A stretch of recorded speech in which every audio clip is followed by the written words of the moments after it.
इतिहास अनेकांच्या संशोधनाचा विषय आहे. इतिहास अनेकांच्या व्यासंगाचा विषय आहे. इतिहास अनेकांच्या अभिमानाचा विषय आहे. इतिहास अनेकांच्या स्वाभिमानाचा विषय आहे. इतिहास अनेकांच्या अस्मितेचा विषय आहे. इतिहास अनेकांच्या प्रेरणेचा विषय आहे. इतिहास अनेकांच्या घडण्याचा आणि घडवण्याचा विषय आहे. युगायुगातून एखादा युगपुरुष जन्माला येतो आणि युगायुगांना तो प्रेरणा देत राहतो. छत्रपती शिवाजी महाराज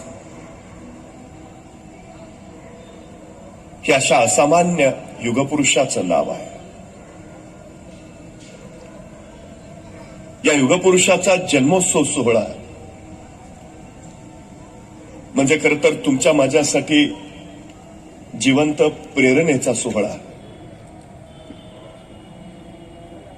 या प्रेरणा उत्साहाचं ज्यांनी संयोजन केलं ती शिवजयंती समिती घाटकोपर, सन्मान्य अमोलजी गाडवे, त्यांचे सर्व सहकारी,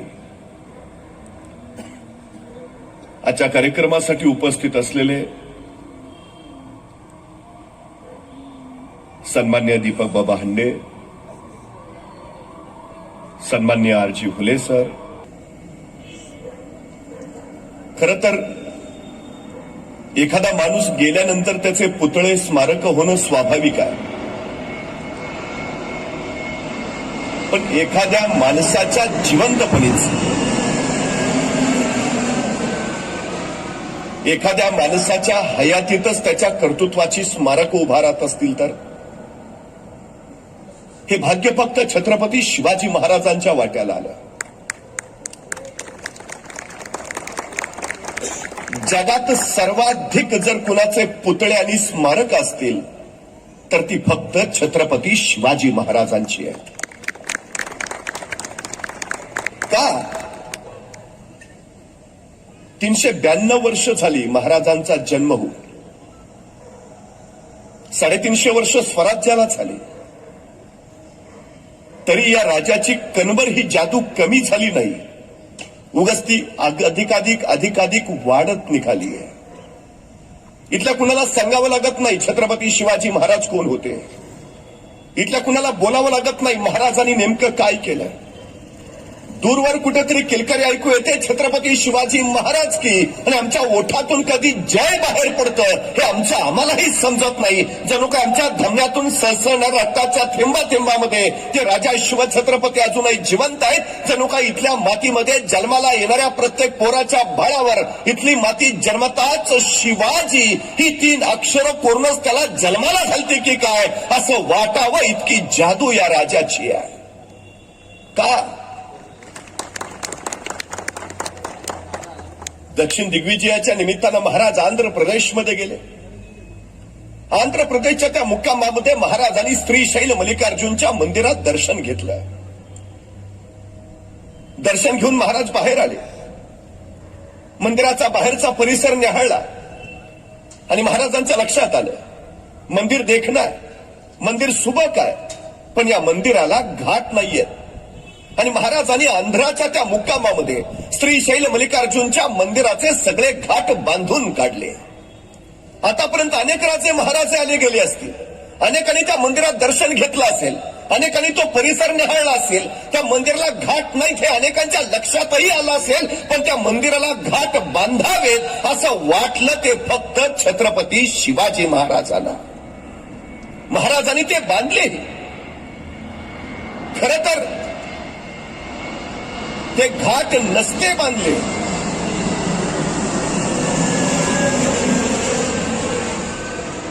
तरी फारशी अडचण आली नसती.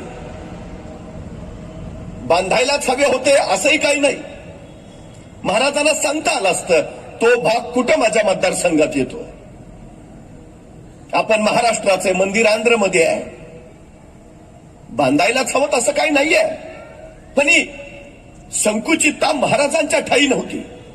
श्रीशैल मल्लिकार्जुनच्या मंदिराचे महाराजांनी घाट बांधलेच, पण एके दिवशी मंदिरातून दर्शन घेऊन महाराज बाहेर आले आणि कळसाचं दर्शन घेण्यासाठी महाराजांनी वर पाहिलं आणि महाराजांच्या लक्षात आलं मंदिराच्या छताच्या प्रत्येक कोपऱ्यावर एक देखणं गोपूर आहे, पण दक्षिणेच्या बाजूचं गोपूर मात्र बांधायचं राहिलंय. हे चौथं गोपूर अपुर आहे, ते बांधायला हवं. आणि तक्षणी महाराजांनी आंध्र प्रदेश मधले काही मजूर बोलावले, हे राहिलेलं चौथं गोपूर बांधून पूर्ण करा. किती खर्च येईल? मजुरांनी रक्कम सांगितली, महाराजांनी तत्काळ पैसे दिले, हे गोपूर बांधून पूर्ण करा. आणि महाराज पुढच्या मोहिमेला निघाले. आंध्राच्या त्या मजुरांनी महाराजांनी दिलेल्या त्या पैशाच्या बळावर श्रीशैल मल्लिकार्जुनच्या मंदिराचं ते चौथं गोपूर बांधून पूर्ण केलं. आणि ते बांधून झाल्यावर सगळे मजूर एकत्रित बसले आणि मजुरांची चर्चा सुरू झाली. ऐसा राजा होणे नाही. अरे कित्येक जण आले गेले, कित्येकांनी मंदिरात दर्शन घेतले, कित्येकांनी कळसही पाहिला, कित्येकांच्या लक्षातही आले 3 गोपूर आहेत, चौथं गोपूर बांधायचं राहिलंय, पण ते बांधावं वाटलं ते या जाणत्या राजाला. ऐसा राजा होणे नाही. अरे हा राजा सतत आपल्याला समोर दिसायला हवा, या राजाची प्रेरणा सतत आपल्याला मिळायला हवी. काय करता येईल? अनेक मजूर म्हटला, आपण असं केलं तर हे जे चौथं गोपूर बांधलंय त्या चौथ्या गोपुरात आपण महाराजांचीच मूर्ती बसवली तर उत्तम उत्तम उत्तम. आश्चर्य वाटेल. आंध्र प्रदेश मधल्या त्या मजुरांनी वर्गणी काढली आणि श्रीशैल मल्लिकार्जुनच्या मंदिराच्या त्या चौथ्या गोपुरात त्या मजुरांनी महाराजांची मूर्ती बसवली.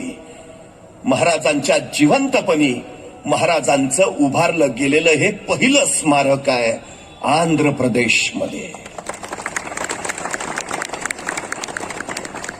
महाराज दक्षिण दिग्विजय करून परत निघाले.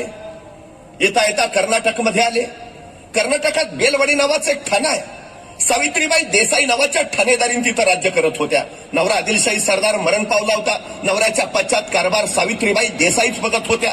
आमचा सखोजी गायकवाड नावाचा सरदार, त्याला असं वाटलं की सगळं जिंकत निघालोच आहे तर हे बेलवाडीचं ठाणंही जिंकावं. सावित्रीबाई नामक कुणी बाई तर आहेत, सहज पराभव करता येईल आणि त्या बेलवाडीचं ठाणं घ्यावं म्हणून सखोजी गायकवाडने काही सैन्य घेतलं आणि त्या बेलवाडीच्या ठाण्यावर हल्ला चढवला. पण बाई मोठी चिवट आणि जिद्दीची, तिने सखोजीचा सपशेल पराभव केला. पराभवाचा सल सखोजीच्या उरात रुतला. आपला पराभव झालाय हे जर महाराजांना कळालं तर सखोजीने आणखी सैन्य गोळा केलं आणि प्रचंड ताकदीनिशी त्यांनी त्या बेलवाडीच्या ठाण्यावर पुन्हा हल्ला चढवला. यावेळी मात्र सावित्रीबाई देसाईंचा पराभव झाला. विजयाच्या उन्मादात सखोजींनी सावित्रीबाईंना कैद केलं. महाराजांच्या सामने चला. कैद झालेल्या सावित्रीबाई देसाई निघाल्या, पण जाताना थबकल्या, गर्दिशी मागं वळाल्या. स्वतःचं तानं बाळ त्याने आपल्या तान्या बाळाकडे बघून महाराजांनी स्मित केलं. चिटणीसाला इशारत झाली. चिटणीस दुधाची वाटी घेऊन आला आणि आपल्या मांडीवर असलेल्या त्या तान्या बाळाला महाराजांनी चमच्यानी दूध पाजलं. आणि दूध पाजून झाल्यावर त्या तान्या बाळाकडे बघत महाराज सावित्रीबाईंना म्हणाले, हा आमच्या मांडीवर जो आहे ना तो आमचा भाचा आहे. हा आमचा भाचा आहे म्हणजे तुम्ही आमच्या बहीण झाला. मग कुठल्या भाऊ बहिणीला सजा सुनावतो, कुठल्या भाऊ बहिणीचं राज्य बळकावतो, कुठल्या भाऊ बहिणीला शिक्षा देतो? सखोजी यांचं राज्य यांना परत द्याच, पण आमच्या भगिनी म्हणून आमच्याकडून चोळी बांगडीसाठी यांना नवराज्य जोडून द्या. आणि हा आमच्या मांडीवरचा आमचा भाचा, त्याच्या दूध भातासाठी वतनाची व्यवस्था करा. त्या सावित्रीबाईंना आश्चर्य वाटलं. कैसा राजा? अरे मी कैदी आहे, मला सजा द्यायचं राहिलं बाजूला, माझं राज्य यांनी जिंकलंय ते घ्यायचं राहिलं बाजूला. या उलट हा राजा मला आपली बहीण मानतो, चोळी बांगडी म्हणून मला नवं राज्य जोडून देतो, माझ्या मुलाला स्वतःचा भाचा समजतो, त्याच्या दूध भाताची व्यवस्था करतो. धन्य. ऐसा राजा होणे नाही. राजांच्या या थोरपणाची ही कीर्ती चिरंतन राहिली पाहिजे.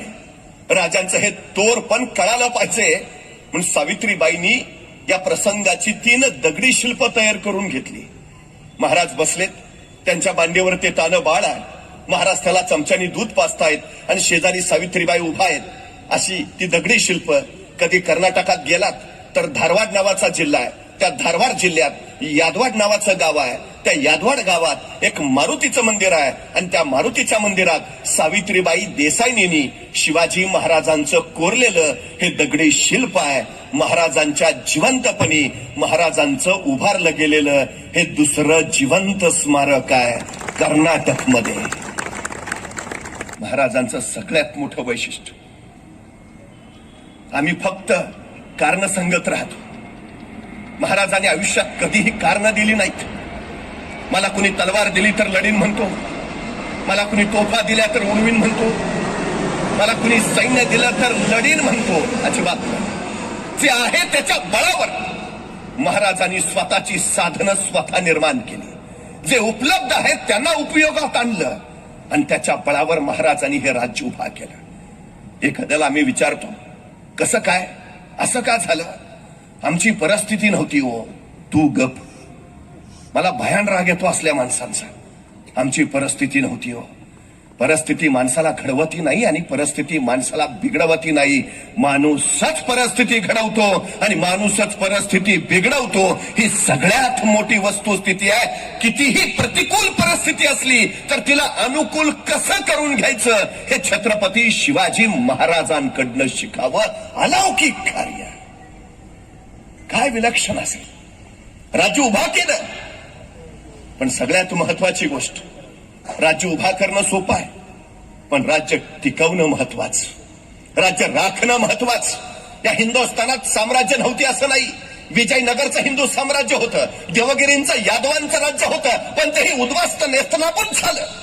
आपणही स्वराज्य उभा करू आणि कदाचित उद्या नाही, हे स्वराज्य चिरंतन राहिलं पाहिजे, चिरंतन. आणि महाराजांनी त्यासाठी ज्या क्रांतिकारी गोष्टी केल्या त्या जगाच्या पाठीवर आतापर्यंत कुठल्याच राजानं केल्या नाहीत. आतापर्यंत सैन्य राजासाठी लढायचं, राजा युद्धात पडला की सैन्य पाठीला पाहिलं पळत सुटायचं. शिवाजी महाराजांनी स्पष्ट सांगितलं, सैन्य राजासाठी नव्हे, सैन्य राज्यासाठी लढेल. राजा असेल नसेल, पण इथलं सैन्य या मातीसाठी, भूमीसाठी, त्याच्या स्वतःच्या राज्यासाठी लढतच राहील. सगळ्यात मोठी क्रांतिकारी घटना ही, सगळ्यात मोठी. आणि म्हणूनच शिवाजी महाराजांच्या मृत्यूनंतर तब्बल 27 वर्ष औरंगजेब महाराष्ट्राच्या सह्याद्रीशी टकराव घेत राहिला. 27 वर्ष राजा नाही, तख्त नाही, राज्य नाही, पण रयत लढत राहिली. का? महाराजांनी दिलेला संस्कार राजासाठी नाही, राज्यासाठी लढायचं. 27 वर्ष घालवल्या औरंगजेबाला. 27 वर्ष का? स्वराज्यच का? आशिया खंडातला सगळ्यात मोठ्या साम्राज्याचा बादशाह होता तो. निघाला कुठे तर 5.5 लाख लोक एका वेळी बरोबर असायची. आणि महाराज आशिया खंडातल्या सगळ्यात छोट्या राज्याचे महाराज. सैन्य कसं बस 50,000. हा बलाढ्य औरंगजेब महाराजांना नेस्तनाबूत करायला, महाराजांचं स्वराज्य उद्ध्वस्त करायला 27 वर्ष या सह्याद्रीच्या दऱ्याखोऱ्यात ठाण मांडून बसलाय. झगडतोय, टकराव घेतोय. का? स्वराज्यच का उद्ध्वस्त करायचंय त्याला? तिकडे इराण तसंच आहे, अफगाणिस्तान तसंच आहे, विजापूरची आदिलशाही तशीच आहे, नगरची निजामशाही तशीच आहे, गोळकोंड्याची कुतुबशाही तशीच आहे. अरे ते घे ना, इराण घे, अफगाणिस्तान घे, आदिलशाही घे, निजामशाही घे, कुतुबशाही घे.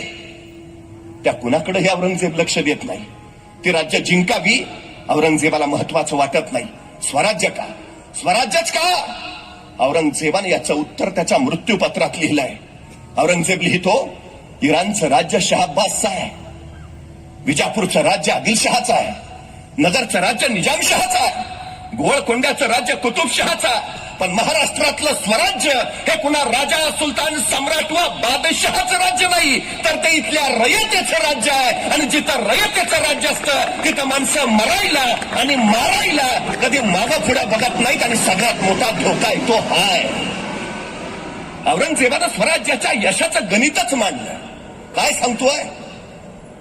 हे कुणा राजा, सुलतान, सम्राट वा बादशहाचं राज्य नाही, हे रयतेचं राज्य आहे. आणि जिथं रयतेचं राज्य असतं तिथं माणसं मरायला आणि मारायला कधी मागं पुढं बघत नाहीत. आणि सगळ्यात मोठा धोका आहे तो हाय. हा स्वराज्याचा प्रयोग जर सगळीकडे पसरला तर दिल्लीचं तख्तही बचावणार नाही. दिल्लीचं तख्त राखायचं असेल तर पहिल्यांदा स्वराज्य उद्ध्वस्त केलं पाहिजे.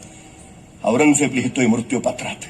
आणि तुमच्या माहितीसाठी सांगतो, शिवाजी महाराजांच्या मृत्यूनंतर मुघल सल्तनत फक्त 80 वर्ष टिकली. फक्त 80 वर्ष.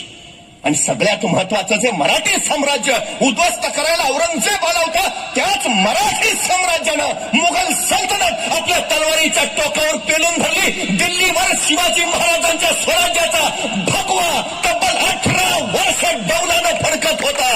डौलानं काय विलक्षण आहे. औरंगजेब स्वराज्य उद्ध्वस्त करतो म्हणतोय, आणि तेच स्वराज्य दिल्लीची सल्तनत सुरक्षित राखतायत. 18 वर्ष महादजी शिंदे दिल्लीचे रक्षण करते म्हणून उभा राहिलेत. महाराज यशस्वी झाले स्वराज्य टिकवण्यातही आणि मुघल सल्तनत संपवण्यातही. का? महाराजांचं व्यवस्थापन अफाट. हा माणूस वर्षभरापर्यंत बघत नव्हता, 5 वर्षाचा विचार करत नव्हता, पुढच्या 10 वर्षाचा, 20 वर्षाचा नाही. शिवाजी महाराजांनी पुढच्या 1000 वर्षाचा विचार करून ठेवला आहे. हे विलक्षण कर्तृत्व आहे महाराजांचं सगळ्यात मोठं. महाराजांनी जोखलं, स्वराज्य उभा करतोय, पण इथं असणारी साम्राज्य उद्ध्वस्त झाली. कुणी केली? हे शत्रू कुठून आले? स्वराज्याला धोका कुणाचा? आणि महाराजांच्या लक्षात आलं, महाराष्ट्राला धोका जमिनीवरनं नाही, महाराष्ट्राला धोका समुद्रावरनं आहे. 350 वर्षापूर्वी महाराजांनी सांगितलं, महाराष्ट्राला धोका जमिनीवरनं नाही, महाराष्ट्राला धोका समुद्रावरनं. परवा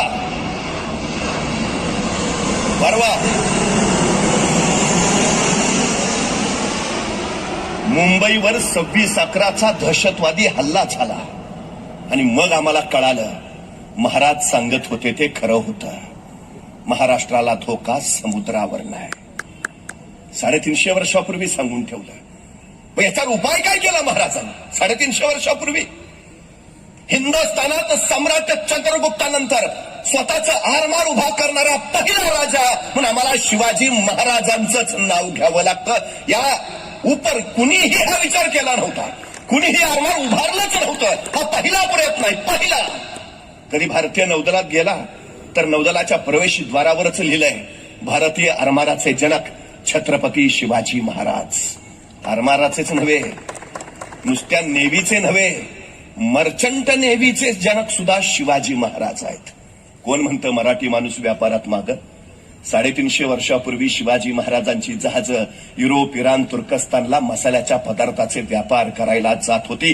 8 बंदरं बांधून ठेवली त्या काळात महाराजांनी, आणि वर्षातनं किमान 2 मोठी जहाजं स्वराज्यातनं व्यापारासाठी बाहेर पडायचीच. 350 वर्षापूर्वी स्वराज्याची अर्थव्यवस्था बळकट करण्यासाठी व्यापाराशिवाय पर्याय नव्हता. पूर्वीचे राजे काय करायचे? खरं तर एक सांगू, महाराजांनी वतनदारी मोडली आणि वेतनदारी चालू केली. वेतन हा शब्दप्रयोगच शिवाजी महाराजांचा. महिन्याच्या महिन्याला पगार ही संकल्पना शिवाजी महाराजांची. पूर्वी लुटारूंच्या फौजा असायच्या, पगार कुणीच कुणाला देत नव्हतं, ना आदिलशाही, ना निजामशाही, ना मोगल, नाही. मग त्यांना मिळायचं कसं? एखाद्या ठिकाणी हल्ला केला तर तिथे जे काही असेल ते लुटायचं. जेवढं लुटू तेवढं त्या सैनिकांचं. त्या लुटारूंच्या फौजा कशा?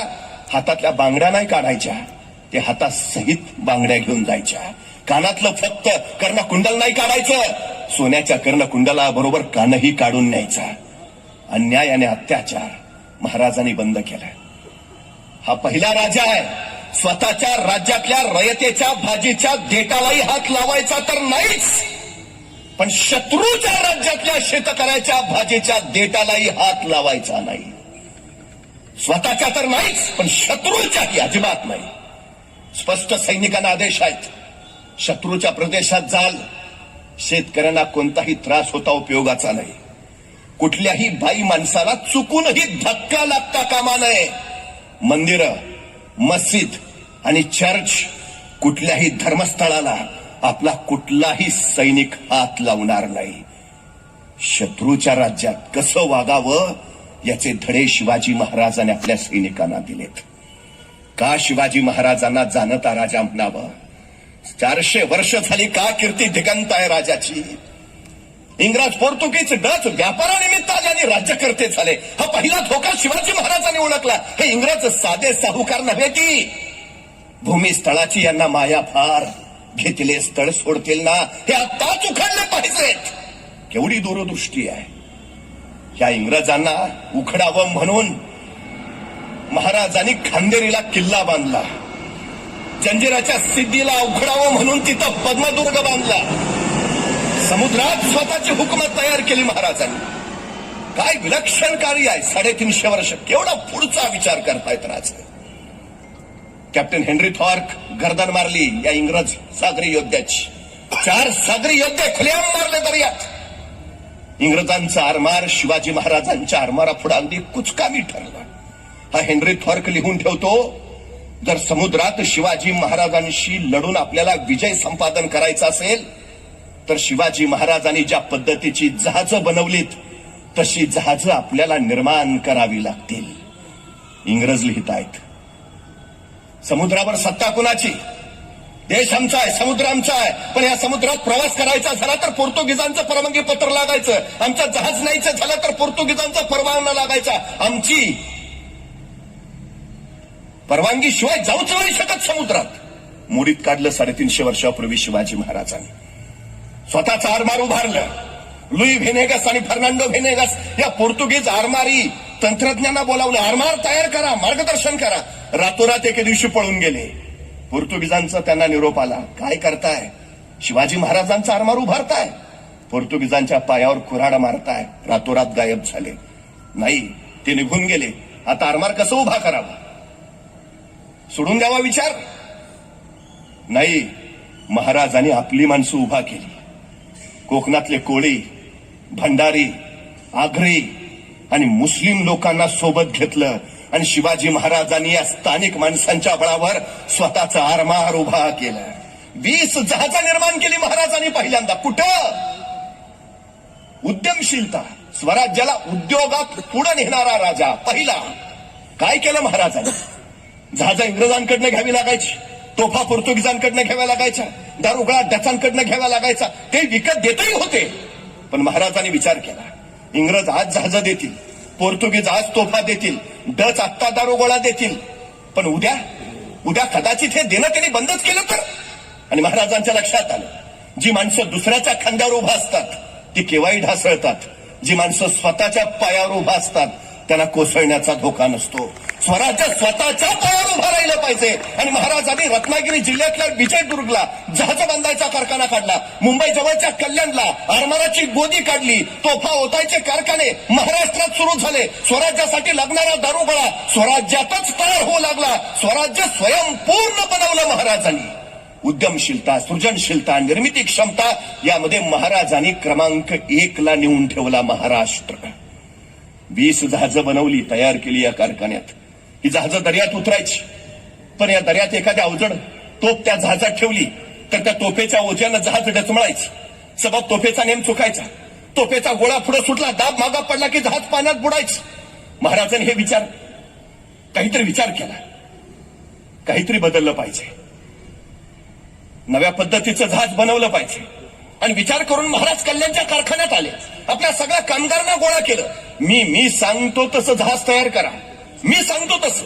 आणि महाराजांनी सांगितलं असं आणि तसं कामगारांनी जहाज तयार केलं. तत्कालीन काळात पाण्यावर अत्यंत जलद गतीनं पाळणारं, किती ओझं ठेवलं तरी पाण्यात न बुडणारं, तोफेचा गोळा पुढे सुटला, दाब मागा पडला तरी पाण्यात न डचमळणारं असं विलक्षण जहाज महाराजांनी निर्माण केलं. ज्या इंग्रजांकडनं जहाजं विकत घ्यावी लागायची त्या इंग्रजांनी महाराजांना पत्र पाठवलं, तुम्ही तयार केलेलं जहाज आम्हाला विकत देता का? महाराजांनी त्या जहाजाचं नाव ठेवलं संगमिरी तथा संगमेश्वरी जहाज. ही महाराजांची निर्मिती आहे. 350 वर्षापूर्वी केवढा अद्भुत आणि अलौकिक गुण दिला महाराजांनी आम्हाला. स्वतःची निर्मिती करा. ज्या महाराजांची जहाजं इंग्रज विकत मागतायत, दुर्दैवानं नौदलाचे जनक म्हणून महाराजांचा उल्लेख आम्ही करतो, पण त्याच नौदलाला आज विमान वाहून नौका मात्र बाकीच्या देशांकडनंच विकत घ्याव्या लागतात. महाराजांनी तयार केली शस्त्रास्त्र परकीय विकत मागतायत, पण आमच्या देशाला राफेल मात्र फ्रान्सकडनंच विकत घ्यावी लागतायत. जर शिवाजी महाराजांच्या पावलावर पाऊल टाकून चाललो असतो ना तर हिंदुस्थान कधीच महासत्ता झाला असता. कधीच. हे केवढं विलक्षण निर्माण करून ठेवलं महाराजांनी. केवढं या राजाची जिज्ञासा किती आहे माहितीये? अफाट. माहितीची भूक, ज्ञानाची भूक अफाट आहे.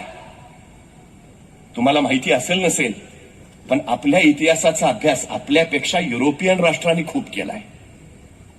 आता महाराजांची जी ही माहिती आम्हाला मिळते ना, ती फ्रेंच दप्तरातनं, इंग्लिश रेकॉर्डमधनं, पोर्तुगीज डायऱ्यांमधनं त्यांनी अभ्यास केलाय. काल होळी झाली, वृत्तपत्रात बातम्या आल्या, परदेशी पाहुण्यांनी घेतला होळीचा आनंद. ते अभ्यास करायला येतात आपल्या संस्कृतीचा, आपल्या इतिहासाचा. का? त्यांना ज्ञानाची भूक आहे, माहितीची भूक आहे. ते का प्रगती करतायत याचं कारण हे आहे, महाराजांकडे ती माहितीची भूक आहे, ज्ञानाची भूक आहे. सुरतेवर छापा मारला, इंग्रजांच्या वखारीवर हल्ला केला. आता हल्लाच केलाय, छापाच केलाय. कशासाठी? सोनं नाणं हिरे मोती माणकं काय जे असेल ते घ्यावं. पण महाराजांची नजर भिरभिरत होती. हे इंग्रज विज्ञानवादी, हे इंग्रज पाश्चात्य सुधारलेले, काहीतरी वेगळं असणार, नवं सुधारलेलं काहीतरी इथे मिळणार. महाराजांची शोधात नजर भिरभिरत राहिली आणि महाराजांना एक यंत्र सापडलं. काय कसलं माहिती नाही, पण ते यंत्र वेगळं महाराजांनी उचललं, आणलं सोबत. यंत्र उचलून आणलं खरं, पण ते यंत्र कशाचं आहे तेच महाराजांना माहिती नाही. माहितीची भूक, ज्ञानाची भूक किती. ज्या इंग्रजांच्या वखारीतनं हे यंत्र उचलून आणलं, महाराजांनी त्याच इंग्रजांना पत्र लिहिलं. ते परवा आम्ही तुमच्यावर छापा मारलेला, ते आणलंय तुमचं यंत्र उचलून. पण ते कशाचं आहे यंत्र सांगता का? नाही सांगितलं इंग्रजांनी, अजिबात नाही. महाराज शोध घेत राहिले, कशाचा यंत्र, हे यंत्र कशाचं आहे. आणि महाराजांना कळालं, हे छपाई करायचं यंत्र आहे. उत्तम उत्तम उत्तम. छपाई छपाई, ग्रंथ छापता येतील, ज्ञान प्रवाहित करता येईल, हे यंत्र सुरू झालं पाहिजे. महाराजांनी पुन्हा इंग्रजांना पत्र लिहिलं. ते छपाई यंत्र सुरू करणारा एखादा माणूस पाठवता का? नाही पाठवला इंग्रजांनी. जेवढा काळ महाराज सुरतमध्ये होते तेवढा काळ महाराजांनी ते यंत्र सुरू करायचा प्रयत्न केला, झालं नाही. महाराज सुरतेवरनं निघाले त्यावेळी त्यांनी ते यंत्र सुरतेच्या भीमजी पारेख नावाच्या माणसाला दिलं आणि त्याला सांगितलं, हे छपाई यंत्र सुरू करा, छपाई कला सुरू करा. महाराज पुढे महाराष्ट्रात निघून आले. पण महाराजांनी जे यंत्र ज्या भीमजी पारेखला दिलं, त्या भीमजी पारेखनं ते यंत्र सुरू केलं आणि हिंदुस्थानातला पहिला छापखाना सुरतमध्ये सुरू झाला, ज्याचं नाव होतं श्री शिवाजी छापखाना. हिंदुस्थान मधल्या छपाई कलेचे उद्गाते म्हणजे शिवाजी महाराज. 1630 ला जन्म झाला, 1646 ला स्वराज्याचा आरंभ आणि 1680 महाराजांचा मृत्यू. आयुष्याचा विचार केला तर महाराजांची 10 वर्ष बालपणात, 10 वर्ष घोड्यावर बसून फक्त युद्ध खेळण्यात गेली आणि उरलेली 30 वर्ष हा राजा फक्त लोककल्याणाची, लोकहिताची कामं करतोय. नव्या पिढीला नवं तंत्रज्ञान, नवं सगळं प्रदान करत निघतोय. किती काळ आहे धामधूम किती आहे. प्रत्येक वेळी लढाई, युद्ध, तमाशा. पारतंत्र्य हटवायचं आहे, राज्य स्वतःचं निर्माण करायचं आहे. पण याही परिस्थितीत या राजानं केवढं अद्भुत कार्य करून ठेवलंय. नुसता छपाई कलेचं यंत्रच नाही सुरू केलं. बुलढाणा जिल्ह्यातल्या सिंदखेड राजाचा संकर्षण सकळकळे नावाचा एक विद्वान पंडित महाराजांच्या पत्री होता. महाराजांनी याला सांगितलं, आम्ही हे युद्धतंत्र निर्माण केलंय, गनिमी कावा, त्या युद्धतंत्रावर ग्रंथ लिही. त्या संकर्षण सकळकळेनं महाराजांच्या युद्धतंत्रावर ग्रंथ लिहिला आहे. अवकाश ग्रह गोलशास्त्र, काल गणना याच्यावर बाळशास्त्री संगमेश्वरकर यांच्याकडून महाराजांनी ग्रंथ लिहून घेतलाय. अवकाशशास्त्र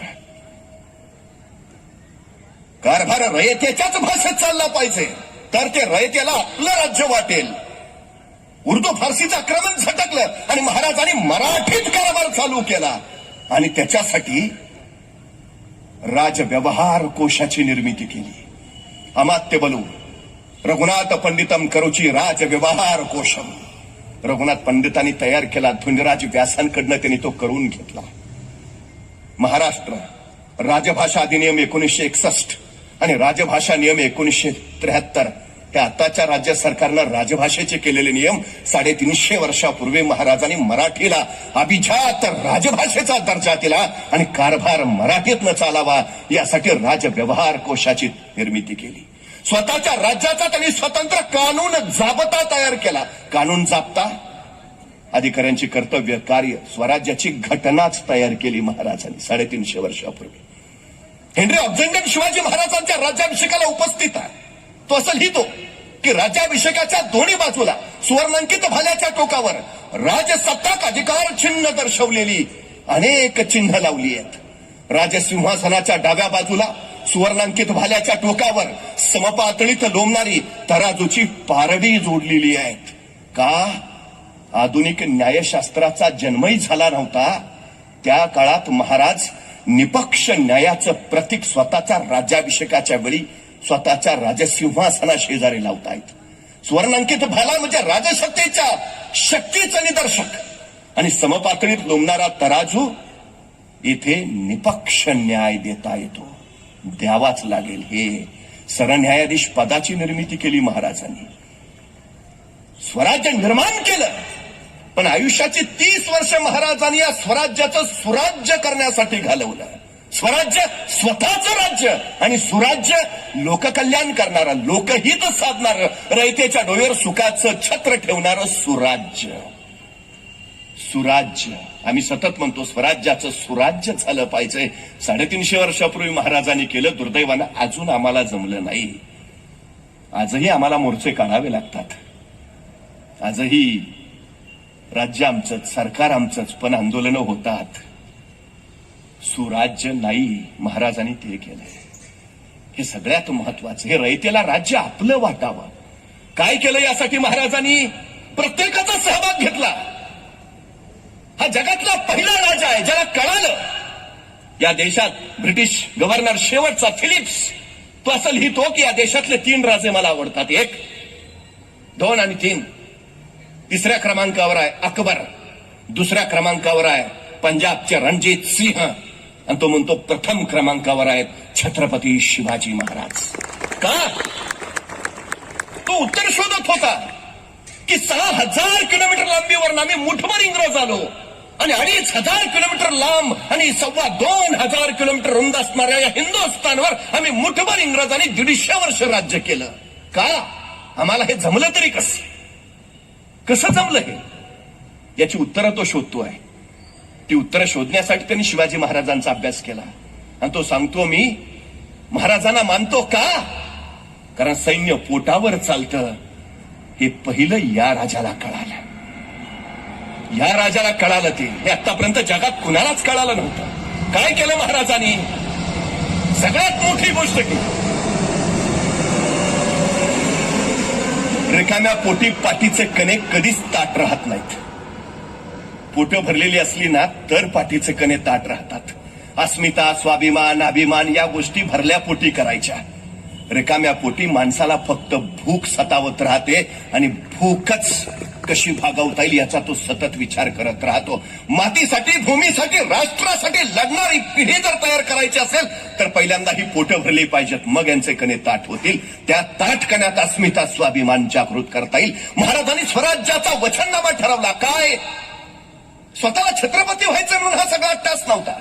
स्वतःला राज्याभिषेक करून घ्यायचा म्हणून हे सगळं नाव चाललं नव्हतं. मग कशासाठी हे? महाराजांच्या राज्याचा वचननामा काय? सर्वांस पोटास लावणे आहे. बस. या मातीत उगवलेला प्रत्येक जण पोटाला लागला पाहिजे. या स्वराज्याचं दुसरं वचनच नव्हतं इथल्या रयतेला. कुणीही असू द्या, कुठल्याही जातीचा, धर्माचा, पंथाचा, भाषेचा, बस इथल्या मातीत उगवलेला प्रत्येकाला पोटाला लावायचा आहे. महाराजांनी त्यासाठी बिबियानं, खतं, बैलजोड्याच नव्हे जमिनीही देऊन टाकल्या.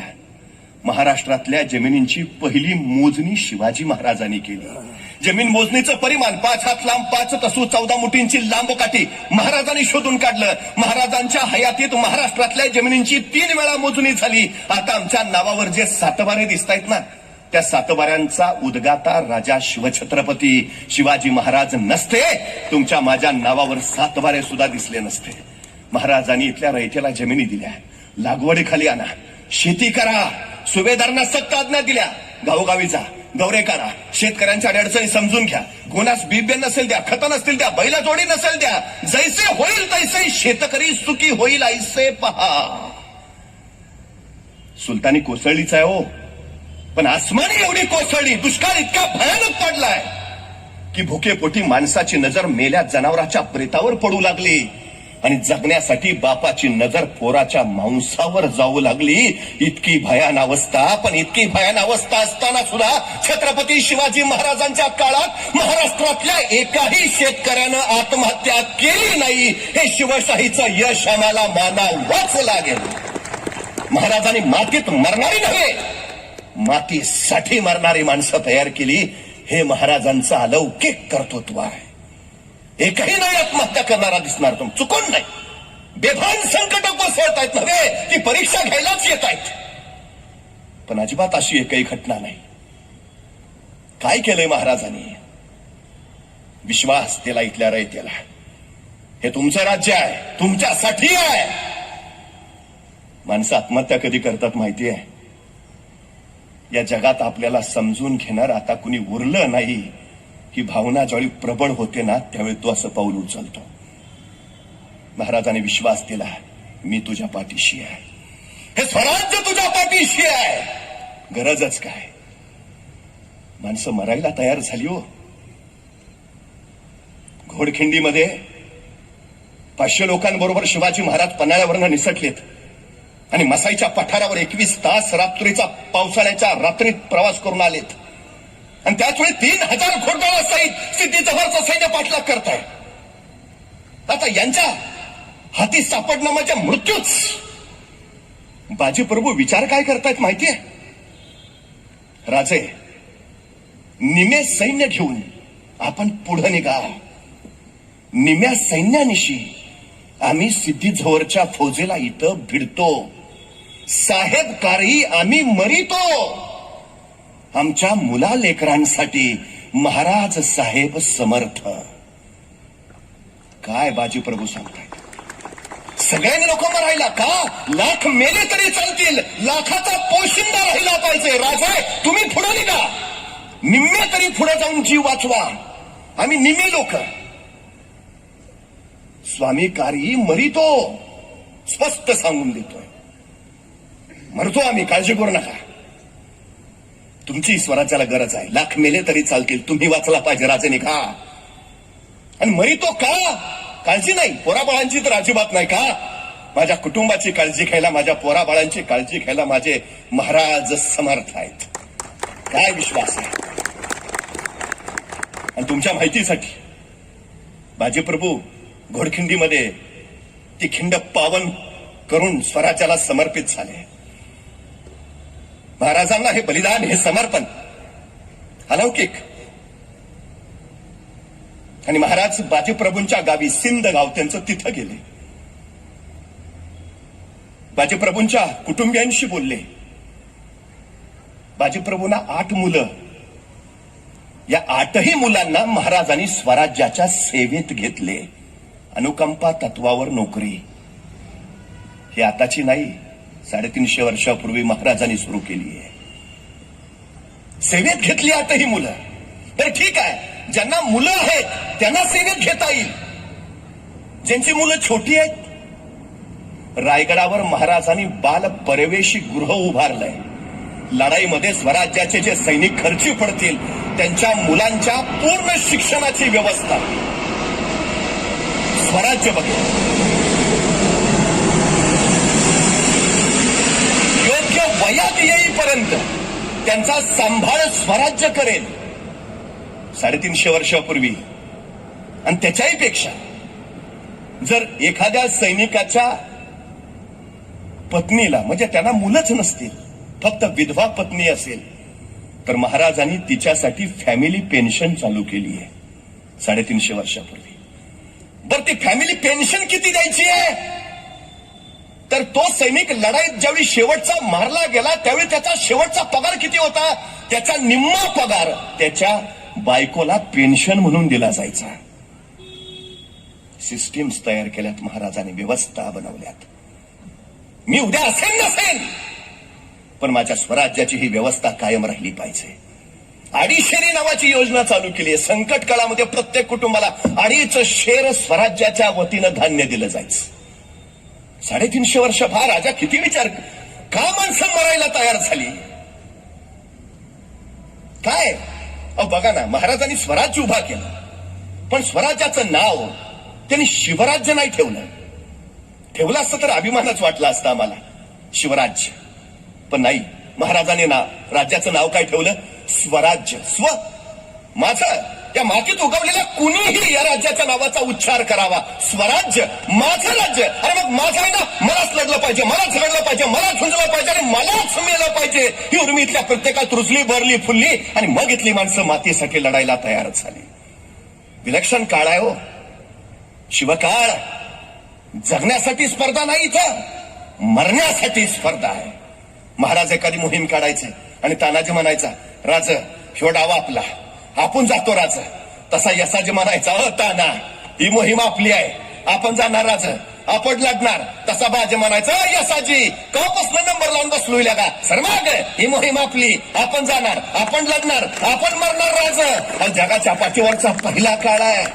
माणसं जगण्यासाठी नाही, मरण्यासाठी स्पर्धा करतायत. काय घडवलं असेल? अलौकिक आहे हे कर्तृत्वच. अनेक राजांनी गिरिदुर्ग बांधले, अनेक राजांनी जलदुर्ग उभारले, पण माझ्या राजानं नरदुर्ग तयार केले. तानाजी, बाजी, यसाजी, कोंडाजी, कडतोजी, कुणी प्रत्येकाचं आयुष्य सांगेल कसं जगावं आणि कसं मरावं. नॅशनल कॅरेक्टर्स तयार केलीत महाराजांनी, राष्ट्रीय चारित्र्य घडवलंय. छत्रपती शिवाजी महाराज म्हणजे कडकडीत निष्ठेची माणसं तयार करणारं चालतं बोलतं विश्वविद्यापीठ. असंख्य माणसं या विद्यापीठातनं घडून निघाली. सर्वसामान्य हो, रानात काम करणारी, घोरामाग हिंडणारी अशी पोरं महाराजांनी स्वराज्याच्या कार्य लावली, अजरामर झाली. आजही तानाजीचं शौर्य बघितलं की आमची छाती गर्वानं फुलून येते. मरणाला समर्पित होणारा शिवा काशी डोळ्यापुढे उभा राहिला की पराळ गडागत आमची छाती दाटून येते. हत्तीशी झुंज खेळणारा तो येसाजी आमचं कौतुक करायला आमचे राजे समर्थ आहेत. गोवळकोंड्याच्या कुतुबशाला सांगतोय, तुमच्या कौतुकाची गरज नाही. केवढी कडकडीत निष्ठा, ही कशी कशी घडवली माणसं महाराजांनी, विलक्षण आणि अफाट. महाराजांचं सगळ्यात मोठं कर्तव्य आहे. 350 वर्षापूर्वी हे सगळं महाराजांनी उभा केलंय. 35 वर्षाचं स्वराज्याचं आयुष्य, 50 वर्षाचं महाराजांचं. पण या 50 वर्षात एकही घटना अशी नाही, एकही प्रसंग असा नाही की ज्याचं महाराजांनी नियोजन केलं नाही. तुम्ही काम किती करता याला महत्व नाही, तुम्ही काम कसं करता हेही महत्वाचं नाही. तुम्ही तुमच्या कामाचं नियोजन कसं करता हे सगळ्यात आणि सगळ्यात महत्वाचं आहे. आईन्स्टाईन काय सांगतो माहितीये?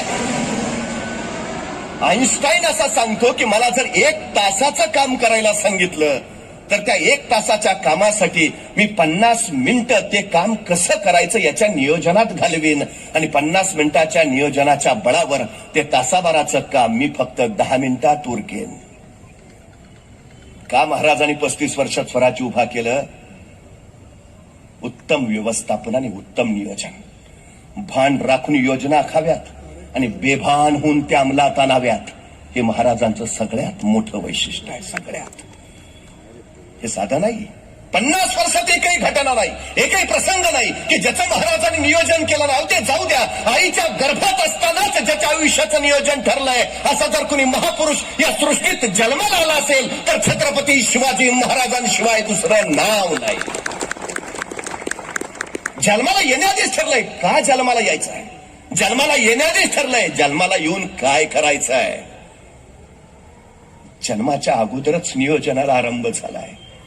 आणि अभ्यास, ॲबे करे नावाचा एक फ्रेंच राजापूरच्या आपल्या फ्रेंचाच्या वखारीत निघाला होता. तो चौलला उतरला आणि जमिनीवरनं त्याला प्रवास करायचा होता म्हणून तो शिवाजी महाराजांच्या कार्यालयात परवाना घ्यायला गेला.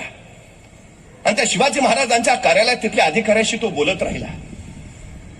तेवढ्या ॲबे करेनं त्या शिवाजी महाराजांच्या अधिकाऱ्याला विचारलं, तुमचा राजा प्रत्येक क्षणी यशस्वीच होतोय, तुमच्या या राजाच्या यशस्वीतेचं कारण काय? तो शिवाजी महाराजांचा अधिकारी असं म्हणाला, आमच्या राजाने ठरवलेलं ध्येय. तुमच्या राजाचं स्वप्न काय आहे? तुमच्या राजाची महत्वाकांक्षा काय? हा शिवाजी महाराजांचा अधिकारी सांगतोय, माझ्या राजाची महत्वाकांक्षा सिंधू नदीपासून बंगालच्या उपसागरापर्यंत, अहद काश्मीर पासून तहद कन्याकुमारी पर्यंत, अहद पेशावर पासून तहद तंजावर पर्यंत स्वराज्य उभा करणं आणि या साऱ्या साम्राज्यावर भगवा डौलानं फडकावत ठेवणं, हे माझ्या राजाचं स्वप्न आहे. अहो, काय झेप आहे, काय ध्येय आहे? महाराज यशस्वी का होतात? विलक्षण अभ्यास आहे महाराजांचा. भूगोलाचा पूर्ण अभ्यास केलाय महाराजांनी. इथल्या वाटा, पाऊल वाटा, घाट, रस्ते सगळं, झाडा झुडपं सगळं, जंगल, अरण्य, नद्या, नाले सगळं. एवढंच नाही, या सगळ्या परिसराचे महाराजांनी नकाशे तयार करून ठेवलेत. महाराजांचा अभ्यास इतका की महाराजांपुढं अभ्यासाच्या बाबतीत कुणी उभाच राहू शकत नाही. आणि दुसरी गोष्ट, महाराजांचं हेरखाता जबरदस्त, विलक्षण. प्रत्येक राज्यात महाराजांचे हेर आहेत, प्रत्येक राज्यात. आणि ते इतके अचूक बातम्या देतात की त्या बातम्यांच्या आधारे महाराजांना योजना बनवणं सोपं जातं आणि महाराज त्याच्या अंमलबजावणी इतकी प्रभावीपणे करतात की यश मिळतच. महाराजांच्या युद्धशास्त्राचे 2 महत्वाचे नियम आहेत. शत्रूला गोंधळात पाडा, चकवा. आणि दख्खनी मुसलमानांचा प्रमुख आहे खवास खान. या खवास खानचा भाऊ नासिर मोहम्मद हा जिंजीचा किल्लेदार आहे आणि बेहलोल खानाला तो जिंजीचा किल्ला हवा आहे, म्हणून त्यानं आपला सरदार शेरखान त्याला जिंजीचा किल्ला घ्यायला पाठवलंय. महाराजांना ही बातमी रायगडावर कळाली आणि महाराजांनी आपले बंधू व्यंकोजी राजांना तंजावरला पत्र लिहिलं. आदिलशाहीच्या दरबारात 2 गट पडलेत. नासिर मोहम्मदच्या ताब्यात असलेला जिंजीचा किल्ला शेरखान घ्यायला येतोय.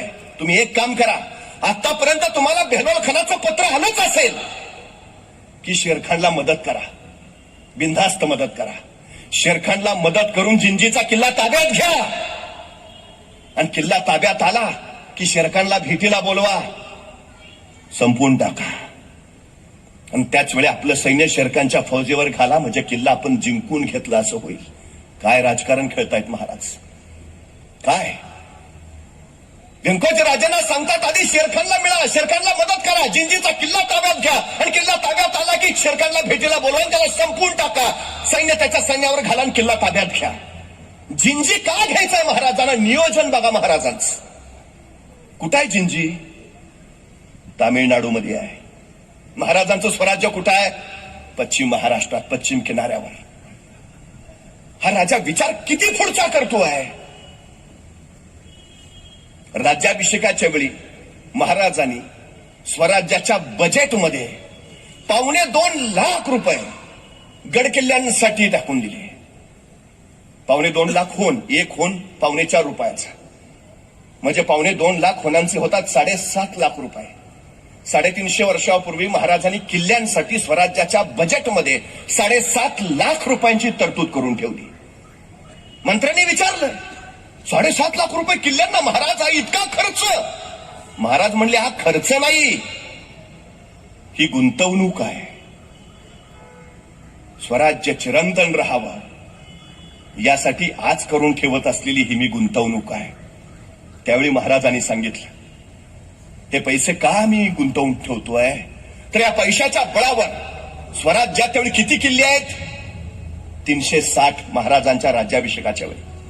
आणि त्याच्याहीपेक्षा महत्वाची गोष्ट, मिर्झा राजा जयसिंह जवळ्याला 1665ला महाराजांना पुरंदरचा तह करावा लागला आणि या पुरंदरच्या तहामध्ये महाराजांनी महत्वाचे 23 किल्ले या मिर्झाला देऊन टाकले.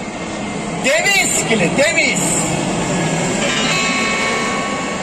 आतापर्यंत कमावलेलं सगळं देऊन टाकलं. अनेकांनी रक्त सांडलेलं, अनेकांनी आयुष्याचं समर्पण दिलेलं, अनेक पावड्यांनी आपले आयुष्य कुर्बान करून टाकलेली, तेव्हा स्वराज्य उभा राहिलेलं. पण रयतेची खुलेआम चाललेली कत्तल बघून महाराजांनी 2 पावलं मागं घेतली, तह केला. कमावलेलं सगळं स्वराज्य त्या मिर्झाच्या पत्रात टाकलं. 23 किल्ले. आता महाराजांकडे किती उरले होते? फक्त 16 किल्ले, फक्त 16. सगळं देऊन टाकलं. त्याच्यानंतर महाराज कैदेत गेले आग्र्याला. वर्ष दीड वर्ष तिथं अडकून पडले. 66-67 महाराज परत आले. किल्ले किती होते? फक्त 16 हाताशी, छोटे छोटे किल्ले. आणि अवघ्या 9 वर्षात महाराजांनी स्वतःचा राज्याभिषेक करून घेतला. 6 जून 1674. स्वराज्यात किल्ले किती होते? 360. म्हणजे 9 वर्षात महाराजांनी किती किल्ले कमावले? 344. लोक या 2 वर्षाच्या कोरोनाच्या काळात होता नव्हतं तेवढं सगळं संपलं. काय खरं नाही. आता माणसं निराश, नाराज, खचली पिचली, सगळं काय संपून टाकलं कोरोनानं. अरे महाराजांची अवस्था काय? कमावलेलं सगळं द्यावं लागलं. नाराज नाही झाले, निराश नाही झाले, पुन्हा अधिक टक्केनं उभा राहिले. अवघ्या 9 वर्षात महाराजांनी 360 किल्ले स्वराज्यात दाखल करून घेतले. संपत नाही कधीच काही. महाराजांच्या यशाचं रहस्य सांगू. महाराज कधीच बेसावत नव्हते. 2:30 वाजता कोतळा बाहेर काढला. 3 वाजता रणावरात लपलेलं मराठी सैन्य खणाच्या सैन्यावर तुटून पडलं. लंगडेतोड चालू झाली. खणाचं सैन्य पाठला पाहिलं आणि परत सुटलं. त्यांच्या तोफा तिथं, छाती तिथं, घोडे तिथं, सगळे शस्त्र अस्त्र सगळं तिथं. मराठ्यांनी टिपलं, जवळ जाऊन ताब्यात घेतलं. स्वराज्याची बलाढ्य कमाई झाली. आत्मविश्वास किती आहे महाराजांचा? माणसं यशस्वी कशाच्या बळावर होतात? आत्मविश्वासाच्या. हा आत्मविश्वास कसा येतो? स्वतःवरच्या विश्वासातून. तो कसा निर्माण होतो? स्वतःचं सामर्थ्य, क्षमता, कौशल्य माहिती असल्या की मग स्वतःवर विश्वास निर्माण होतो. सामर्थ्य, क्षमता, कौशल्य कसं कळतात? स्वतःची ओळख पटल्यावर. स्वतःची ओळख कधी पटते? स्वतःचा अभ्यास केल्यावर. आम्ही चालता चालता सहज म्हणतो, त्याला मी पुरता ओळखून आहे. अरे तू त्याला ओळखून आहे, तुझं काय? स्वतःला ओळखणं ही सगळ्यात महत्वाची गोष्ट आहे. मग सामर्थ्य, क्षमता, कौशल्य कळतात. मग विश्वास येतो. मग निर्धार पक्का होतो आणि मग आत्मविश्वास प्रबळ होतो. महाराजांनी ते केलं. हो, खणाला मारणारच आहे. महाराज कधीच असं नाही म्हटले. बघतो प्रयत्न करून, बघू आता काय होईल ते. होईल काय नशिबात असेल ते. असली वाक्य अजिबात नाहीत. स्पष्टता किती आहे? हो, मी खणाला मारणारच. मारलं. जे खानाचं सगळं हत्ती घोडे उंट त्यातलं मिळालं. त्यात महाराजांना माहितीये 4000 घोडे घेऊन आलाय खान. भले 2000 घोडे पळून जाण्यात यशस्वी होतील, पण या प्रसंगात 2000 घोडी आपल्याला मिळणारच आहेत. आणि 2000 घोडी मिळाली. बर, घोडी मिळून उपयोग नाही. ते घोडी चालवणारे प्रशिक्षित घोडेस्वार सुद्धा हवेत. नाहीतर घोड्यांचा उपयोग काय? एखाद्याला विचारावं, गाडी असते ना घरी. घरी नाही, चालवता येत नाही ना. उपयोग आहे काय? गाडी असेल तर ती चालवता यायला हवी तर उपयोग. घोडी 2000 मिळाली, चालवणारे प्रशिक्षित घोडेस्वार हवेत तर उपयोग. नियोजन बघा महाराजांचं. 10 नोव्हेंबर 1659 या दिवसाच्या बरोबर 6 महिने अगोदर महाराजांनी आपल्या 2000 लोकांना घोडेस्वारीचं शिक्षण देऊन प्रशिक्षित करून ठेवलंय. आणि त्यांना 6 महिने अगोदर सांगितलंय, 6 महिन्यानंतर 10 नोव्हेंबरला सायंकाळी 4 वाजता तुम्हाला घोडी मिळणार आहेत. बुकिंग झालेलं आहे. मिळाली घोडी, मिळाली. आणि हे जे सगळं मिळालं खानाचं, शस्त्र अस्त्र, घोडी, हत्ती, याचाच वापर केला. 2:30 वाजता खानाचा कोतळा बाहेर काढतायत. महाराजांच्या यशाचं रहस्य. महाराजांना थकवा माहिती नाही, आराम अजिबात नाही. क्षणभर विश्रांती म्हणून महाराज कुठं थबकलेत, थांबलेत? अजिबात नाही. 35 वर्षात 750चा पारतंत्र्याचा अंधार का हटतो? 35 वर्षात सार्वभौम स्वराज्य का उभा राहतं? क्षण न क्षण महाराजांनी स्वराज्य हाच ध्यास आणि स्वराज्य हाच श्वास म्हणून खर्ची घातलेत. कणभराची उसंतना या राजाला, कणभराची. आता अफजल खान मारलाय, 10-12 दिवस रेस्ट घेऊन मग पुढच्या मोहिमेचं बघू. अजिबात नाही, अजिबात नाही. आमची अडचण काय माहितीये? कामापेक्षा आम्हाला आराम जास्त लागतो. म्हणजे आमच्या पोराची नुसती 10वीची परीक्षा उद्या, हो आता महिनाभर काय बोलायचं नाही. अरे तू काय केलं एवढं? सगळ्यात मोठी आमची अडचण ती आहे. एका कुणीतरी तत्वज्ञाला विचारलं, या जगाचा अंत कधी होईल? तो तत्वज्ञ म्हणाला, ज्या दिवशी एखादी मुंगी आराम करताना एखाद्या ठिकाणी बसून राहिलेली तुम्हाला दिसेल, त्या दिवशी समजून जा जगाचा अंत जवळ आलाय. मुंगी कधीच थांबत नाही. आराम तिला अजिबात माहिती नाही. पावसाळ्याच्या 4 महिन्याची बेगमी करण्यासाठी उरलेले 8 महिने ती अविरत कष्ट करत असते सातत्यानं. आणि शिस्त ती तर तिच्याकडनं शिकावी. एकाच रांगेत जाते ती, इकडं तिकडं भटकते, आले फिरून. प्रकार नाही. तुमच्या माहितीसाठी सांगतो, मुंगीला दिसत नाही. मुंग्या आंधळ्या असतात, त्यांचे डोळे फक्त दाखवण्यापुरते. मुंगीला दिसत नाही. मुंग्या एका रेषेत का जातात? कारण राणी मुंगी फेरोसिन नावाचं रसायन सोडत जाते. तिच्या वासावर बाकीच्या मुंग्या रांगेनं मागं मागं येत राहतात, कारण त्यांना दिसतच नाही. आंधळ्या असणाऱ्या मुंग्या आपल्या 4 महिन्याच्या बेगमीसाठी 8 महिने कष्ट करतात.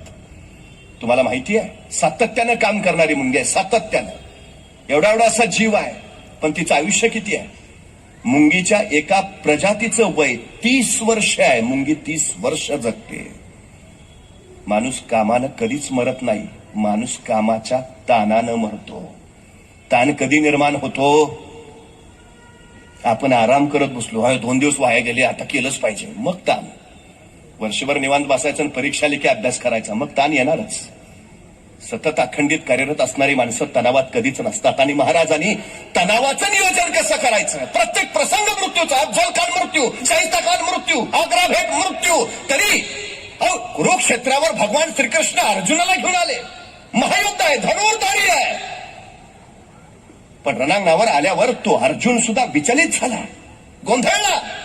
द्रोणाचार्य, कृपाचार्य, दुर्योधन, दुःशासन, अरे भाऊ, भावविवास झाला. भगवान श्रीकृष्णांना म्हणाला, मी नाही लढू शकत. महायोद्धा असणारा अर्जुन सुद्धा विचलित झालाय. पण 50 वर्षाच्या आपल्या कारकिर्दीत प्रत्येक क्षण मृत्यूच असताना शिवाजी महाराज मात्र कुठेही विचलित. पण महाराजांनी तिथे जाऊन जिंजीला वेढा टाकला. आता जिंजीचा किल्ला काही साधा नाही, 3 डोंगरांचा मिळून किल्ला आहे. त्या प्रत्येक डोंगरावर एक किल्ला आहे. कृष्णगिरी, चंद्रगिरी आणि रायगिरी. तटबंदी विलक्षण, अफाट उंचीवर असलेल्या किल्ल्यावर खंदक असणं हे पहिलं घडलंय जिंजीला. बळकट विलक्षण. महाराज गेले, 40,000 फौज घेऊन गेले. किल्ला बघितला महाराजांनी. महाराजांच्या लक्षात आलं, किल्ला घ्यायचा तर किमान 2.5-3 महिने जाणार. महाराजांनी काय केलं? 2.5-3 महिने 40,000 फौजेचा खर्च करायचा, वेळ 2.5-3 महिन्याचा जाणार. टाइम मॅनेजमेंट आणि इकॉनॉमिक मॅनेजमेंट, अर्थाची व्यवस्था. पैसा घालवायचा, वेळ घालवायचा. महाराजांनी दुसरा डाव रचला. जिंजीच्या किल्लेदारला 50,000ची लाच दिली आणि जिंजीचा किल्ला ताब्यात घेतला. 7.5 लाख महाराष्ट्रातल्या किल्ल्यांसाठी, 50,000 जिंजीच्या किल्ल्यासाठी. 8 लाखाची तरतूद करून ठेवली महाराजांनी. विचार काय महाराजांचा? आग्र्यात नाही येणारा औरंगजेब, रायगड कुठे आहे? पश्चिम किनाऱ्यावर, आणि जिंजीचा किल्ला पूर्व किनाऱ्यावर. एवढा ककाटा त्याला पडायचा, तो जगत नसतो एवढा. आणि तसंच झालं. औरंगजेब महाराष्ट्रात आला, पहिला किल्ला रामसेज घ्यायचा प्रयत्न केला. 5 वर्ष रामसेज झुंजत राहिला. 5.5 वर्ष अजिंक्यच रामसेज 5.5 वर्ष औरंगजेबाला घेता आला नाही. महाराज तर म्हणलेली 1 वर्ष 1 किल्ला लढावा. रामसेज 5.5 वर्ष लढला. संभाजी महाराजांचा मृत्यू झाला. जुल्फिकार खानाचा रायगडाला बेढा पडला. महाराजांची दूरदृष्टी इथं कामाला आली. जिंजीचा किल्ला घेऊन ठेवला होता महाराजांनी. याचसाठी राजाराम महाराज रायगडावरनं निसटले आणि ते जिंजीला जाऊन थांबले. 9 वर्ष, 1689 ते 1698 राजाराम महाराज जिंजीला 9 वर्ष होते. महाराजांनी दूरदृष्टीनं जिंजीचा किल्ला घेतला म्हणून राजा वाचला, तख्त वाचलं आणि राज्यही वाचलं. ही केवढी दूरदृष्टी. आणि त्याच्याही पेक्षा मोगलांचा प्रत्येक बादशाचा स्वतःचा खजिना असायचा. औरंगजेबाचा खजिना, जहांगीरचा खजिना, प्रत्येकच. स्वराज उद्ध्वस्त करायला जेव्हा औरंगजेब महाराष्ट्रात आला, तेव्हा येताना आग्र्याच्या किल्ल्याला कुलूप लावून आला आणि स्वतःचा खजिना घेऊन आला. महाराष्ट्रात आला, पण राजाशिवाय तब्बल 14 वर्ष इथली प्रजा त्याच्याशी लढत राहिली, झुंजत राहिली. शिवाजी महाराजांनी दिलेल्या महामंत्रावर सैन्य राजासाठी नव्हे, राज्यासाठी लढतंय, राजा नसताना.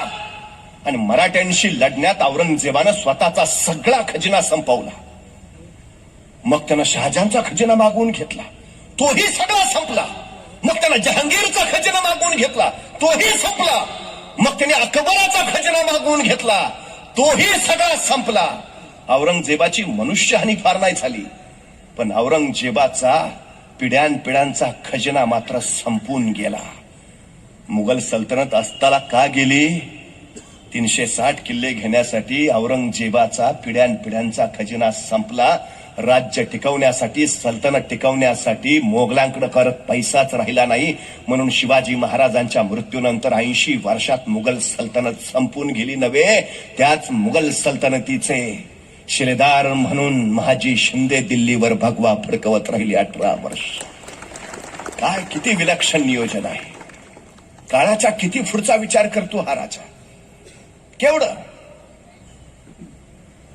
आम्ही कधीतरी हा विचार करायला हवा. ही दूरदृष्टी, माणसांना दृष्टी असते, दूरदृष्टी असणारी माणसं इतिहास घडवतात. हा केवढा व्यापक विचार आहे. 350 वर्षापूर्वी महाराजांनी आम्हाला दिलेला. प्रचंड रणधुमाळी आहे, प्रचंड लढाई आहेत. अफजल खानाचा कोतळा बाहेर काढायला महाराजांना फक्त 2 मिनिटं लागली. पण या 2 मिनिटाच्या यशस्वीतेसाठी महाराजांनी तब्बल 1 वर्ष नियोजन केलं होतं. तब्बल 1 वर्ष. 9 मे 1660 शाहिस्ता खान पुण्यात आलाय. महाराज कुठे आहेत त्यावेळी? ते पन्हाळ्याच्या कैदेत अडकलेत. 65,000 सिद्धीचा वेढा त्यांच्या भोवती पडलाय आणि 1.25 लाखाची फौज घेऊन त्याच वेळी शाहिस्ता खान पुण्यात आलाय. म्हणजे महाराष्ट्राच्या उरावर एकाच वेळी किती फौज आहे? सिद्धी जव्हरची 65,000 आणि शाहिस्ता खानाची 1.25 लाख, 1,25,000. म्हणजे 1,90,000 साधारण सैन्य महाराष्ट्राच्या उरावर आहे. आणि राजा कैदेत. काय अवस्था असते? किती किल्ले घेतले मग शाहिस्ता खानानं? महाराज कैदेत असतात. सिद्धी जव्हरला विजय मिळाला महाराज कैदेत असताना? नाही. महाराज कैदेत आहेत. शाहिस्ता खान पुण्यात आलाय. पुणे परिसरातल्या शेतकऱ्यांनी काय केलं माहितीये? स्वतःच्या रानातली उभी पिकं जाळून टाकली. स्वतःच्या शेतातल्या गवताच्या गंजी आगी लावून पेटवल्या. का?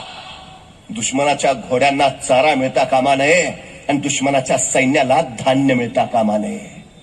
सांगितलं नव्हतं कुणी. महानगरपालिकेनं नोटीस काढली नव्हती, मास्क लगाना जरूरी है, अपने हात सॅनिटाईज करते रहे. नाही, सांगितलं नाही. स्वतःच्या गंजी पेटवा, शत्रूला सहाय्य होईल असं कुठलंही कृत्य करू नका, अजिबात सांगितलं नाही कुणी. हे रयतेने स्वतःहून केलं. का? माझं राज्य आहे, माझं राज्य आहे. अहो, एका शेताच्या बांधावर एक 13-14 वर्षाचं पोरग उभा आहे. एक अनोळखी घोडेस्वार त्याला येताना दिसला आणि हे पोरग सावध झालं, सजग झालं आणि बघता बघता त्या घोडेस्वारापुढे जाऊन उभा राहिलं आणि कडाडलं. कोण? कुठून आला? तो घोडेस्वार म्हणला, चल हट रे, खबरदार जर टाच मारून याला पुढे चिंधड्या उडवीन राई राई एवढ्या. काय जिगर आहे? 13-14 वर्षाच्या पोराच्या उरात उर्मी आहे. माझं राज्य आहे, जबाबदारी माझ्यावर आहे. माझा राजा कैदेत असला म्हणून काय झालं? मी इथं आहे, खबरदार. टाच मारून पुढे नाही यायचं. काय महाराजांचं कार्य आहे? औरंगजेबाच्या कैदेत आहेत महाराज. औरंगजेबाचा ठार मारायचा बेत आहे आणि औरंगजेबानं महाराष्ट्रात असताना मिर्झा राजा जयसिंगाला पत्र लिहिलंय, माझ्या कैदेत असणाऱ्या शिवाजी राजांना ठार मारू का? मिर्झा राजा जयसिंहानं औरंगजेबाला उत्तर पाठवलं, तुमच्या कैदेत असणाऱ्या शिवाजी महाराजांना ठार मारून काही उपयोग होणार नाही, कारण त्या शिवाजी राजानं त्याच्यासारखे हजारो शिवाजी इथं तयार करून ठेवलेत. एक शिवाजी राजा मेला म्हणून महाराष्ट्राला फारसा फरक पडणार नाही. काय लिहितोय मिर्झा? अहो, एका शिवाजी राजांना मारून काही फरक पडणार नाही महाराष्ट्राला, कारण या राजानं इथं हजारो शिवाजी राजे उभा केलेत. काय कर्तृत्व आहे माझ्या राजाचं, किती विलक्षण. 3 वर्ष होता शाहिस्ता खान इथं, 3 वर्ष. पुणे, सुपे, बारामती, इंदापूर एवढा भाग जर वगळला, काही नाही घेतलं हो तिने, काही हाताला नाही लागलं. आणि त्याच्यापेक्षा महत्वाची गोष्ट सांगू, शिवाजी महाराज कैदेत असताना आदिलशाह रांगण्याचा किल्ला घ्यायला आला. 60 वर्षाच्या मासाहेब जिजाऊ घोड्यावर मान टाकून बसल्या आणि रांगण्यावर चाल करून गेल्या आणि आदिलशाहीकडनं जिजाऊनी रांगण्याचा किल्ला जिंकून घेतलाय. स्वराज्यात ते मनगटच नाही, बांगड्या सुद्धा झुंजल्यात, लढल्यात. अनेक मातांनी या मातीसाठी आपले पुत्र खर्ची घातले. शिवाकाशीच्या आईचं सांत्वन करायला गेलेले महाराज तिला सावरताना सांगतायत, एकुलता एक पोर गेल्याचं दुःख काय असतं ते आम्हाला माहिती आहे. आई शोकावर आणि तारकती माऊली कडाडली. कोण म्हटलं राजा माझा लोक गेला म्हणून मी रडतीये? कोण म्हटलं माझा शिवा मेला म्हणून मी रडतीये? राजा माझा लोक गेला म्हणून नाही, त्या देवानं मला एकच लोक का दिला म्हणून रडतीये म्या. अरे आणखी 4 लेख दिला असतं तर आता तुझ्या संगती स्वराज्य तरी नसतं धाडलं. माझा लोक गेला म्हणून नाही, त्या देवानं मला एकच लोक का दिला म्हणून रडतीये म्या. एवढं ऐकलं आणि शिवाकाशीची बायको फुडाली. आत्याबाई असं का म्हणता, तुम्हाला एकच लोक? मग म्या कोण आत्याबाई? राजा माझं धनी नसत्यावर राहिलं, पण माझ्या धन्याच्या जागी म्या लढीन राज. आणि तारकन उठले राजे. धन्य धन्य ज्या माझ्या स्वराज्यात तुमच्यासारख्या माता भगिनी, त्या माझ्या स्वराज्याला शूरवीरांची कधी कमीच नाही पडणार. काय काय पेरलंय या राजांनी, किती विलक्षण. एक आई सांगते एक पोर गेला दुःख नाही, दुःख याचा आहे की त्या देवाने मला एकच लोक का दिला, आणखी 4 का नाही. धनी गेला आपल्या स्वराज्यासाठी कुर्बान झालाय. बायकोच्या डोळ्यात आसू येत नाहीत, अंगार येतोय. ती विचारते माझा धनी नसेल राहिला, पण माझ्या धन्याच्या जागी मी लढीन राजे, मी लढीन. हे समर्पण जेव्हा येतं ना तेव्हा राष्ट्र उभा राहत. ब्रिटिश गव्हर्नर फिलिप सांगतो, हा राजा मला आवडतो याचं कारण या राजाला सैनिकाला पोट असतं हे कळालं. हा राजा मला आवडतो याचं कारण या राजानं या देशामध्ये राष्ट्रवाद खऱ्या अर्थानं जिवंत केला. हा खंडप्राय देश आहे, वेगवेगळ्या राज्यांचा. या खंडप्राय देशाला अखंड करायची